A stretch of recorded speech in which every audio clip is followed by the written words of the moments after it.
तो good morning बच्चों। अब हम शुरू करते हैं financial statement of A company.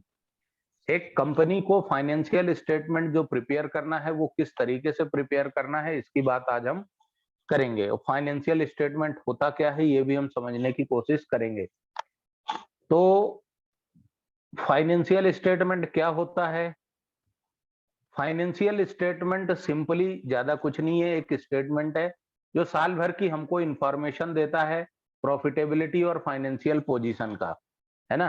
चलो एक बार बुक में भी रीड करके देख लेते हैं कि क्या है। The financial statement are the end products of accounting process. Accounting process जो हमने पढ़ी थी 11th क्लास के बेसिक में, उसका जो आखिरी प्रोसेस है, आखिरी प्रोडक्ट है, लास्ट जो रिजल्ट आउटपुट निकलता है वो है अकाउंटिंग प्रोसेस का financial statement. They are prepared following the consistent accounting concept, principle, procedure and also the legal environment in which the business organization operate। Financial statement को prepare करते time हमें accounting concept, accounting principle और accounting process को ध्यान में रखना होता है। उसके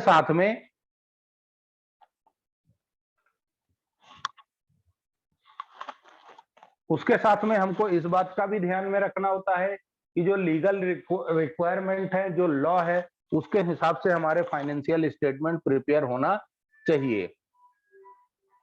अभी क्या ध्यान में रखना होता है ये समझते हैं। तो जैसे अकाउंटिंग स्टैंडर्ड हो गए, हमको ध्यान में रखने पड़ते हैं। इंटरनेशनल फाइनेंशियल रिपोर्टिंग स्टैंडर्ड है, IFRS है। आजकल इंड AS आ गए हैं, इंडियन अकाउंटिंग स्टैंडर्ड रिलीज हो गए हैं। तो इन सारी बातों को ध्यान में रखना पड़ता है फाइनेंशियल स्टेटमेंट प्रिपेयर करते टाइम। उसके बाद हमें इस बात का भी ध्यान में रखना पड़ता है कि हमारे जो फाइनेंशियल स्टेटमेंट हैं वो लीगल कंप्लायंसेस को मैं मीट करना चाहिए। लीगल कंप्लायंसेस का क्या मतलब है? तो लीगल कंप्लायंसेस का मतलब ये है प्यारे बच्चों कि जो ओ, क्या बोलते हैं उसको, कंपनीज एक्ट हो गया जैसे, तो इस बात का अपने को ध्यान में रखना है। फिर financial statement are summarised statement of accounting data which provide information about the profitability and financial position of a concern। Financial statement हमको क्या करता है? एक कंपनी के बारे में अकाउंटिंग इंफॉर्मेशन देता है जो हमें प्रॉफिटेबिलिटी और फाइनेंशियल पोजीशन को बताती है। प्रॉफिटेबिलिटी का मतलब ये है कि साल भर में उस बिजनेस ने कितना प्रॉफिट अर्न किया, और फाइनेंशियल पोजीशन का मतलब ये है कि उस कंपनी की एसेट और लायबिलिटीज की क्या पोजीशन है, कितनी कंपनी के पास एसेट्स है और कितनी लायबिलिटीज है, इस बात को ध्यान में रखना होता है। Definition of financial statement in the word of John N. Mayer। John N Mayer की शब्दों में फाइनेंशियल स्टेटमेंट का क्या मतलब है? तो the financial statement provide a summary of accounts of a business enterprise, the balance sheet reflecting the asset, liability and capital। देखो इन्होंने क्या बोला कि financial statement provide a summary of accounts of a business enterprise. एक business enterprise की समरी बताता है अकाउंट की। The balance sheet reflecting the assets, liabilities and capital as on a certain date. एक सर्टेन डेट, एक फिक्स डेट पर company के पास कितनी एसेट है, कितनी लायबिलिटी है और कितनी कैपिटल है, ये शो करता है। And the income statement showing the result of operations during a certain period. और जो उसका इनकम स्टेटमेंट है यानी प्रॉफिट एंड लॉस अकाउंट है, जो हमें प्रॉफिटेबिलिटी बताता है, वो एक ड्यूरेशन में, एक टाइम पीरियड में कंपनी की क्या अर्निंग थी, इसको डिस्क्लोज करता है। फिर एक और साइंटिस्ट है जिनका नाम था एंथोनी, इन्होंने भी कुछ ऐसे ही डेफिनेशन दी। फिर अब एज पर कंपनीज एक्ट 2013 के सेक्शन 2 सब सेक्शन 40 के हिसाब से फाइनेंशियल स्टेटमेंट का डेफिनेशन ये है कि financial statement consist of balance sheet, statement of P&L, notes to accounts, cash flow statement. चार चीजें हो गई। तो बैलेंस शीट मतलब position statement, statement of profit and loss मतलब इनकम स्टेटमेंट, बैलेंस शीट का मतलब है मेरे दोस्तों फाइनेंशियल पोजीशन। उसके बाद statement of profit and loss का मतलब है इनकम स्टेटमेंट या प्रॉफिटेबिलिटी स्टेटमेंट। ठीक है। नोट्स टू अकाउंट्स मतलब बैलेंस शीट और स्टेटमेंट ऑफ P&L बनाने के लिए इनका डिटेल्ड आइटम जो दिया जाता है कि किस आइटम में क्या क्या शामिल है। जैसे बोला करेंट एसेट, तो करेंट एसेट में क्या क्या है कंपनी के पास, उनकी क्या वैल्यू करंट पीरियड में है और क्या वैल्यू प्रीवियस पीरियड में है, ये सारा डिटेल में इसमें दिया जाता है नोट्स टू अकाउंट्स में। कैश फ्लो स्टेटमेंट हमारा लास्ट चैप्टर है, एक चैप्टर है 12th क्लास में, उसको हम वहां पर पढ़ेंगे। लेकिन कैश फ्लो स्टेटमेंट का तुम इतना समझ लो कि अकाउंटिंग स्टैंडर्ड 3 के हिसाब से बनाने वाला एक स्टेटमेंट है, जिसमें कैश का इनफ्लो और आउटफ्लो शो किया जाता है कि साल भर में एक 12 मंथ के पीरियड में कितना एक्चुअल में कैश कंपनी के पास आया और कंपनी से चला गया। ठीक है, ये दिखाया जाता है कैश फ्लो स्टेटमेंट में। अब हम आगे बढ़ते हैं। इसके बाद फाइनेंशियल पोजीशन के लिए इंपॉर्टेंट पॉइंट्स ये हैं कि फाइनेंशियल स्टेटमेंट आर हिस्टोरिकली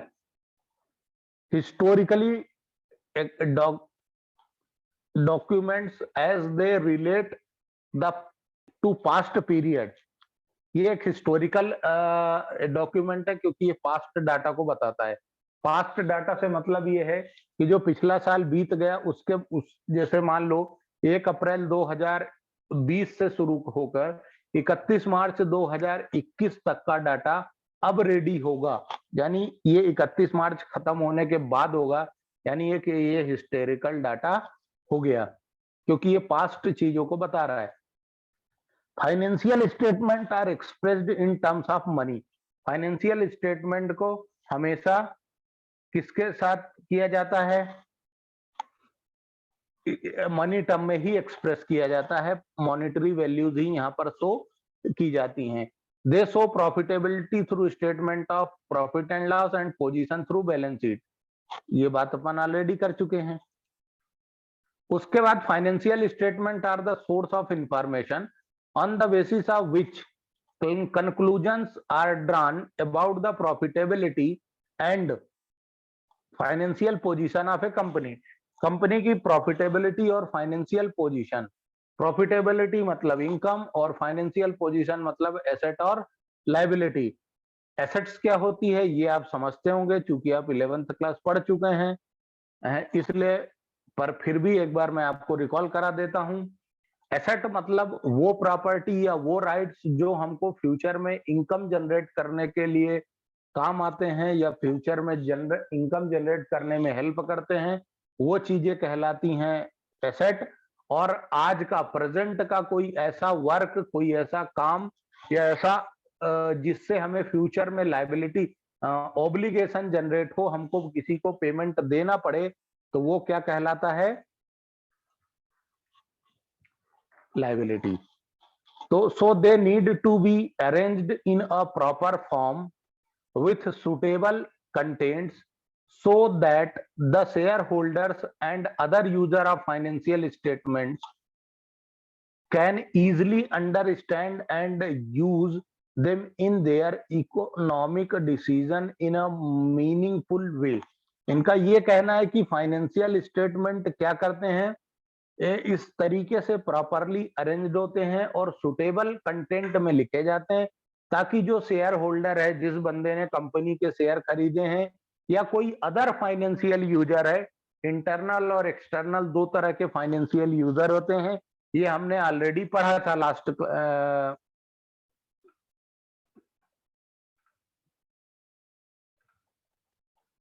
तो फाइनेंशियल यूजर इंटरनल और एक्सटर्नल अपना डिसीजन मेकिंग कर सके, अपना इकोनॉमिक डिसीजन ले सकें।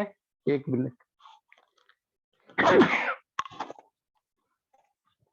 सॉरी, अपना मीनिंगफुल डिसीजन ले सकें, उनको मतलब वो ये डिसाइड कर सकें कि हमें इस कंपनी में और अमाउंट इन्वेस्ट करना है या नहीं करना है। इस तरीके से जो उनको डिसीजंस लेना है वो ये फाइनेंशियल स्टेटमेंट को देख करके डिसाइड करते हैं। नेचर ऑफ फाइनेंशियल स्टेटमेंट का नेचर कैसा है, तो following points explain the nature. Recorded facts financial statement में आपके पास रिकॉर्डेड फैक्ट होता है, यानी जो अकाउंटिंग करते टाइम लिख दिया गया है वही आपके सामने डिस्क्लोज होगा बैलेंस शीट और स्टेटमेंट ऑफ P&L में, कुछ अलग से उसमें नहीं होना है और ना होना भी चाहिए। फिर अकाउंटिंग कन्वेंशन अकाउंटिंग प्रिंसिपल को यूज करके बनता है। बेसिक अकाउंटिंग एजम्पशंस लागू किए जाते हैं, यानी जैसे आपने क्या बोलते हैं डेटर्स डेटर्स पर प्रोविजन फॉर डाउटफुल डेट बनाते हैं या डिप्रिसिएशन लगाते हैं, तो ये एक अकाउंटिंग एजम्पशन होता है। पर्सनल जजमेंट का इस्तेमाल करके फाइनेंशियल स्टेटमेंट प्रिपेयर होते हैं। सबसे इंपॉर्टेंट पॉइंट है objective of financial statement. Financial statement का ऑब्जेक्टिव क्या है, ये सबसे हमारा इंपॉर्टेंट बिंदु है। तो ऑब्जेक्टिव क्या है फाइनेंशियल स्टेटमेंट के, तो primary objective of financial statement is to assist the user in their decision making. मुख्य तो ये है भैया कि हमको क्या मिले, असिस्टमेंट यानी कि सहायता मिले, ये हमारा प्राइमरी ऑब्जेक्टिव है फाइनेंशियल स्टेटमेंट का। कुछ स्पेसिफिक ऑब्जेक्टिव हैं और स्पेसिफिक ऑब्जेक्टिव ये हैं कि to provide information about economic resource and obligation of business. Business की इकोनॉमिक रिसोर्स क्या है यानी एसेट क्या है, ये एसेट की बात हो गई, और ऑब्लिगेशन यानी लाइबिलिटी की बात हो गई। To provide information about the earning capacity यानी ये प्रॉफिट की बात हो रही है। To provide information about cash flow कैसा है, इनफ्लो और आउटफ्लो कैसा है, कैश कितना जनरेट कर रहा है फर्म। उसके बाद द जज टू जज इफेक्टिवनेस ऑफ मैनेजमेंट। देखो यदि प्रॉफिटेबल पोजीशन है मतलब मैनेजमेंट अच्छा काम कर रहा है, और प्रॉफिटेबल पोजीशन में नहीं है, लॉस में जा रहे हैं, मतलब मैनेजमेंट अच्छा काम नहीं कर रहा है। To provide information about activities of business affecting the society. हमको ये मालूम पड़ सके कि बिजनेस की जो एक्टिविटी है वो हमारे सोसाइटी पर क्या असर डाल रही है। फिर टू डिस्क्लोज अकाउंटिंग पॉलिसीज कौन सी अकाउंटिंग पॉलिसी अप्लाई करके अकाउंटिंग की गई है, इस बात का डिस्क्लोजर देना एक उद्देश्य होता है। अब ये सोसाइटी में क्या इफेक्ट आता है, मतलब स्टैंडर्ड लिविंग सोसाइटी का बढ़ रहा है या नहीं बढ़ रहा, ये जो ऑर्गेनाइजेशन है एम्प्लॉयमेंट जनरेट कर रहा है या नहीं कर रहा। उसके बाद हमको ये देखना है कि जो ये ऑर्गेनाइजेशन है ये सोसाइटी को वही प्रोडक्ट दे रहा है जो सोसाइटी की नीड है या नहीं। उसके बाद प्राइजेस कैसे चार्ज करता है, फेयर प्राइस चार्ज करता है या नहीं। उसके बाद ये देखना कि रेगुलर सप्लाई दे रहा है या नहीं दे रहा, क्वालिटी प्रोडक्ट प्रोवाइड करता है या नहीं करता है, ये सारी चीजें हमको इसमें देखना है। फाइनेंशियल स्टेटमेंट ऑफ कंपनीज, तो ये एक कंपनीज एक्ट 2019 के सेक्शन 129 के हिसाब से मैंडेटरी है, कंपलसरी है कि उनको फाइनेंशियल स्टेटमेंट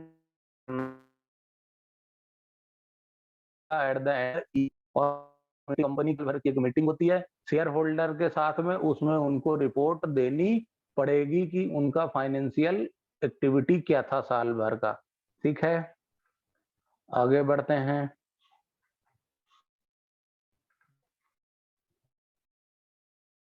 डायरेक्टर रिपोर्ट और ऑडिटर रिपोर्ट भी देनी पड़ती है, इसके साथ में जो फाइनेंशियल स्टेटमेंट दिया जाता है उसके साथ में अंडर सेक्शन 134 के हिसाब से डायरेक्टर रिपोर्ट दी जाती है और ऑडिटर रिपोर्ट सेक्शन 143 के जाती है। आप लोगों को चीज बता दूं कि आपको एक प्रोजेक्ट बनाना पड़ेगा 12th क्लास में, और उस को जब आप प्रिपेयर करेंगे डायरेक्टर रिपोर्ट और ऑडिटर रिपोर्ट भी लिखनी पड़ती है ना। तो ये कंपल्सरी चीज है जो कंपनी को अपने फाइनेंशियल स्टेटमेंट के साथ देना पड़ता है। अब जो कंपनीज एक्ट है उसमें शेड्यूल 3 है, और शेड्यूल 3 में फॉर्मेट दिया गया है कि किस हिसाब से फाइनेंशियल स्टेटमेंट प्रिपेयर होने चाहिए। तो schedule 3 to the companies act 2013 deals with the form of balance sheet and statement of profit and loss and classified to be made thereon।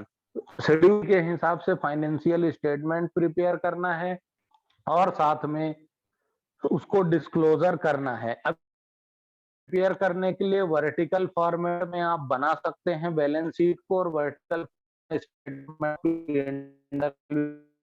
बना सकते हैं। एक सीधा होता है, खड़ा हुआ है तो हॉरिजॉन्टल वर्टिकल, लेकिन इन्होंने कर दिया है कि अब अपने को वर्टिकल ही बनाना है और उसको फिक्स करना है और साथ में नोट्स अकाउंट्स भी देना है। अब कैसे बनाओगे तो हम फॉर्मेट देख लेते हैं कि कैसा होता है फॉर्मेट बैलेंस शीट का। तो ये है, इसको आप स्क्रीनशॉट ले कर लें, जो आपकी इच्छा है वो कर लें, पर ये कंपलसरी है, आप इसको बड़े अच्छे से ध्यान में रखना। Preparation of balance sheet as per schedule 3। Schedule 3 के हिसाब से ये बैलेंस शीट कैसे बनना चाहिए ये देखना है आपको। ये फिक्स फॉर्मेट है जो कंपनी एक्ट में दिया गया है शेड्यूल 3 में। ये देखो, आपको यहाँ पर दो तरह का डाटा दिया जाएगा, यानी एक करंट पीरियड का और एक प्रीवियस पीरियड का। करंट पीरियड यानी कि जो साल चल रहा है, जिसका आप अकाउंट प्रिपेयर कर रहे हो वो, और प्रीवियस ईयर यानी उसका पिछले वाला। मान लो यहाँ पर आप 1 अप्रैल 2020 से लेकर के 31 मार्च 2021 तक बना रहे हो, तो ये आपका कहलाएगा 2021। एक सेकंड, 2021, और 2021 के लिए प्रीवियस ईयर हो जाएगा बेटा 19-20, पिछला साल। तो यहाँ पर आपको पिछले साल का डाटा देना है और यहाँ पर करंट डाटा देना है। क्या डाटा देना है वो आपको यहाँ पर लिखा हुआ है। आपको इसी फॉर्मेट में बनाना है और ऐसा का ऐसा ही बनाना है। Equity and liabilities, share holder fund, share capital, reserve and surplus, money received against share warrant, share application money, pending allotment, non current liability, long term, non current यानी कि जो लॉन्ग टर्म है, तो long term borrowing, deferred tax liability, other long term liability, long term provisions. उसके बाद current liability, short term borrowings, trade payable, other current liability, short term. इसके बाद liability side का टोटल आ जाएगा। जो आपने 11th क्लास में बैलेंस शीट का फॉर्मेट पढ़ा है उससे थोड़ा सा अलग है ये। वो जो फॉर्मेट आपने पढ़ा है वो सोल प्रोप्राइटर का है और ये कंपनी का है। फिर एसेट आपको लिखनी है। एसेट में आपकी दो क्लासिफिकेशन होंगे, नॉन करेंट एसेट और करेंट एसेट। अब नॉन करेंट एसेट के बाद आप एक और चीज ले सकते हैं नॉन करेंट। तो नॉन फिक्स्ड एसेट में tangible, intangible, capital work in progress, intangible asset under development. एक एक चीज हम विस्तार से फिर पढ़ेंगे, डिटेल डिस्कशन करेंगे। अभी सिर्फ फॉर्मेट रीड कर रहा हूँ। Non current investment, deferred tax, long term loans and advances, other non current. फिर करेंट एसेट में current investment, inventories, trade receivable, cash and cash equivalent, short term loan and advances, other current asset. इस तरीके से total asset side आ जाएगा और total liability side आ जाएगा। अब आगे की कहानी अपनी जुबानी हम पढ़ेंगे कल, इसका डिटेल में डिस्कशन। एक बार आप इसको रीड जरूर कर लेना, ऐसी उम्मीद है। इसके साथ ही आज का लेक्चर समाप्त करता हूं। धन्यवाद, आपका बहुत बहुत शुक्रिया।